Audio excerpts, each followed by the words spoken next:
Hello student, हम लोगों ने पिछले वीडियो में फायर एंड आइस चैप्टर जो था उसको कवर किया था और उसको हम बहुत ही सही तरीके से समझे भी थे। आई होप वो आप लोग को तो समझ में आ ही गए होंगे। लेकिन अब आज हम उस चैप्टर से, फायर एंड आइस चैप्टर से कुछ इम्पॉर्टेंट एमसीक्यूज देखेंगे। ठीक है, तो चलिए लेट्स स्टार्ट करते हैं और आप लोग भी तैयार हो जाएं आंसर देने के लिए। तो हमारा जो पहला क्वेश्चन है वो है, from which poem have these lines been taken. ये जो पोयम है, इस पोयम को कौन सी लाइन दिया गया है, यानी कि इस पोयम का क्या नाम है? Dust of snow, fire and ice, या Amanda a tiger in the zoo. तो इस पोयम का क्या नाम है? Fire and ice. तो option B is the right answer. Question है, हु कंपोज दिस लाइन। ये जो लाइन है फायर एंड आइस, इस कविता को किसने कंपोज किया? तो ऑगडेन नास, या कार्ल सैंडबर्ग, या डब्ल्यू.बी. एट, या रॉबर्ट फॉस्ट। तो सबको पता है इस पोयम के ऑथर जो हैं वो कौन है? Robert Frost. तो जब रॉबर्ट फॉस्ट इस पोयम के ऑथर हैं तो इस लाइन को कंपोज कौन किया होगा? Robert Frost. तो Robert Frost is the right answer, option D. Next question क्या है? Word hold with means. ये जो होल्ड विथ है, इस वर्ड का क्या मतलब है? एवेंज, डिसएग्री, या एग्री, या टेक केयर। तो क्या है इस होल्ड विथ का मतलब? तो होल्ड विथ का मतलब, इसके जो इम्पॉर्टेंट वर्ड मीनिंग हम पिछली वीडियो में आपको बताए हैं, वहाँ पे इसकी मीनिंग दी हुई है। तो एक बार आप लोग उस वीडियो को ज़रूर देख लीजिएगा और इम्पॉर्टेंट वर्ड मीनिंग जो है उसको भी आप लोग ज़रूर एक बार लर्न कर लीजिएगा। तो होल्ड विथ का मतलब जो होता है एग्री, यानी कि सहमत करना, सहमत लेना, सहमत होना। तो option C is the right answer, agree. Next है, the case of man's destruction is. इस केस में मैन क्या डिस्ट्रक्शन है? इसमें क्या डिस्ट्रक्शन है? फैमिली डिस्ट्रक्शन है, या गोल्ड है, या लोस्ट है, या मनी है? क्या परिवार इस केस में इंसानों की डिस्ट्रक्शन है, या गोल्ड, या लस्ट, या मनी? यानी कि इस पूरी कहानी में इंसान जो हैं क्या करने के लिए कह रहे हैं, क्या हो जाने के लिए बताए हैं? फायर और आइस किस चीज़ को ये दर्शाते हैं कि दुनिया जो है इसका क्या हो जाएगा इन दोनों के माध्यम से? तो अंत हो जाएगा। तो क्या हो जाएगा? अंत हो जाएगा, यानी कि lust, LUST, lust. Option C is right answer. Who is the speaker in the above line.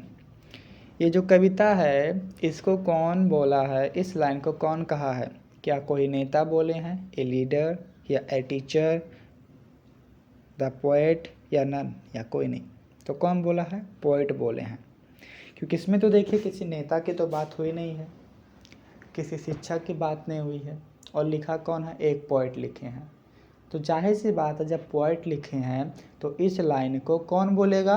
Poet बोलेंगे। तो answer C is right answer, the poet. Next है, in the speaker's opinion in world will end in. इस कहानी में क्या बोला जा रहा? संसार का अंत किससे होगा? आइस से होगा, या फायर से होगा, या बोथ आइस एंड फायर से होगा, या नेदर आइस नॉट फायर, या किसी से नहीं होगा? तो भाई जब कहानी में विश्व की अंत के बारे में बताया गया है और उसे फायर एंड आइस से ही दर्शाया गया है, लोग कहते ही हैं कि जो संसार है इसका अंत या तो फायर से हो जाएगा या आइस से हो जाएगा। तो किससे होगा? फायर एंड आइस से। तो ऑप्शन सी जो है बोथ फायर एंड आइस, यानी कि आइस एंड फायर जो है ये आपका सही आंसर होगा। तो ऑप्शन सी। नेक्स्ट है some people say that world end in. कुछ लोग क्या कहते हैं कि ये जो संसार है इसका अंत किससे होगा? तो स्मोक से होगा, या वाटर से होगा, या सी से होगा, या फायर से होगा। तो कहानी में आपने पूरी कविता पढ़ें, आप समझें, उसमें कहीं स्मोक आया है? नहीं आया है। वाटर आया है? नहीं आया है। सी आया है? नहीं आया है। बट फायर आया है, क्योंकि फायर से ही संसार का अंत होगा। तो लोग यही कहते हैं कि फायर से संसार का अंत होगा, यानी कि अग्नि से, या तो फिर आइस से, या फिर बर्फ से। तो किससे होगा? फायर से। तो option D is right answer. Next है what do you mean by hold here. यहाँ पे होल्ड का मतलब क्या आप समझते हैं? क्या होल्ड का मतलब होता है? तो देखिए, सबसे पहली चीज, जब होल्ड विथ था तो वहाँ पे एग्री था, यानी कि सहमत होना। अब यहाँ पे केवल होल्ड है, तो होल्ड का मतलब एक तो रुकना होता है, होल्ड का मतलब पकड़ना होता है।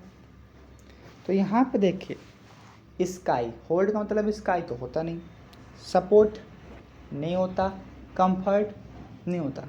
होल्ड का मतलब क्या आप अच्छे हैं, होल्ड का मतलब क्या आपको कोई साथ दे रहा है, या होल्ड का मतलब बादल होता है, या डिजायर। तो यहाँ पे होल्ड का मतलब डिजायर होगा, किसी भी चीज़ से डिजायर करना। तो होल्ड का मतलब डिजायर। तो option A is right answer. Next है हु कंपोज दिस लाइन। इस लाइन को कौन लिखा था, यानी कि इस पोयम को कौन लिखा? देखिए क्वेश्चन दोबारा आया। तो इसी प्रकार से अलग अलग तरीके से ऑथर के बारे में क्वेश्चन में पूछे जाएंगे। तो कौन लिखा था सबको पता है, Robert Frost is the author of this poem fire and ice. तो option A is right answer, Robert Frost. 10th question क्या है? If the world is to perish twice the poet favours. जब कहानी में बताया गया है कि फायर और आइस से जो अंत होगा संसार का, तो इसमें से जो कवि हैं इन दोनों में से वो किसके साइड थे? वो किसका साइड ले रहे थे? तो वो किसका साइड ले रहे थे? आइटम बॉम्ब का, या वाटर का, या आइस का, या फायर का? किसका ले रहे थे? तो जो कवि थे ये आइस का साइड ले रहे थे, यानी कि ऑप्शन सी, ये आइस के साइड ले रहे थे। तो ऑप्शन सी जो है इसका करेक्ट आंसर होगा। नेक्स्ट है what enough to destroy the world is. जब ये संसार खत्म हो जाएगा तो क्या खत्म हो जाएंगे? लोगों में प्यार, लोगों की घृणा, या डिक्टेटरशिप, एफेक्शन। क्या खत्म हो जाएंगे? मोह माया खत्म हो जाएगा, प्यार खत्म हो जाएगा, फिर भी प्यार रहेगा, मोह माया रहेगा। क्या खत्म होगा? हेट्रेड, घृणा लोगों के अंदर से खत्म हो जाएगी। यहाँ पे घृणा खत्म करने की ही बात किया गया है। आइस जो है वो घृणा से ही तुलना उसका किया गया है। तो ऑप्शन, तो यहाँ पे ऑप्शन जो है बी सही होगा। ठीक है, अल्फ़ाबेटिक में थोड़ा जो है मिस्टेक है, तो आप लोग उस पर ध्यान मत दीजिएगा। ठीक है, तो लव के बाद जो है हैट्रेड, वो करेक्ट आंसर होगा। नेक्स्ट है द वर्ड सुफेस मीन्स। ये जो वर्ड है सुफेस, इसका मतलब क्या होता है? लेस होता है, टू बी इनफ होता है, या लिस्ट होता है, या मोर देन नीड होता है। तो इसका भी मीनिंग बताएगा क्या होगा? टू बी इनफ, यानी कि ख़त्म हो जाना। टू बी इनफ, तो option B is right answer, to be enough. तो ये रहे कुछ important MCQs fire and ice से। तो आई होप आप लोग को तो समझ में आ ही गया होगा। अगर ना आया हो तो आप लोग इस वीडियो को एक बार दोबारा देखें और बहुत ही आराम से आप इसको ध्यान से सुने और समझें और इसको आप नोट भी कर लें। इसी प्रकार से बोर्ड एग्जामिनेशन में MCQs पूछे जाते हैं। तो इसी प्रकार से बोर्ड के लिए इम्पोर्टेंट क्वेश्चन MCQs पाने के लिए चैनल को लाइक करें, सब्सक्राइब करें, कमेंट करें एंड शेयर करें। Thank you very much, bye bye.